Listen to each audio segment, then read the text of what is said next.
CA చేశాడు. పెద్ద అబ్బాయి సిఏ అయిపోయి మైసూర్లో జాబ్ చేశాడండి 6 years. మైసూర్లో 6 years జాబ్ చేస్తూ ఉండగా మాకు ఒక సంబంధం వచ్చింది. మ్యారేజ్ చేసాం. మా అబ్బాయి ఇప్పుడు మైసూర్ నుంచి హైదరాబాద్ ఎన్టీటీ కంపెనీలో జాబ్ చేస్తున్నాడు చార్టెడ్ అకౌంట్ గా. బాగుంది తన లైఫ్, హ్యాపీగానే ఉన్నాడు. ఎంతమంది పిల్లలు? ఇప్పటికైతే ఏం లేదు, దేవుడు ఇచ్చినట్టు ఇచ్చి జస్ట్ అట్లా ఇచ్చినట్టు ఇచ్చి మళ్ళా వెళ్ళిపోయింది.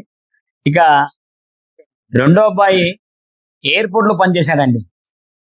ఎయిర్పోర్ట్ లో పనిచేశాడు 3 years 4 years వరకు చేశాడండి. కానీ ఎయిర్పోర్ట్ లో శాలరీ పెరిగేది ఏముండదు మేము చేసే జాబ్ కు అని చెప్పేసి వద్దు అని చెప్పేసి ట్రైనింగ్ తీసుకొని కోచింగ్ తీసుకొని సాఫ్ట్వేర్ అయినాడండి. ఇప్పుడు ఎక్కడ జాబ్ చేస్తున్నారు? ఇప్పుడు ఆ అబ్బాయి క్యాబ్ జెమిని అని చెప్పేసి ఒక సంస్థలో పనిచేస్తున్నాడండి. బాగా ఆ అబ్బాయి కూడా బెంగళూరు హెడ్ ఆఫీస్ అయితే హైదరాబాద్ లో ఆఫీస్ లో చేస్తున్నాడు.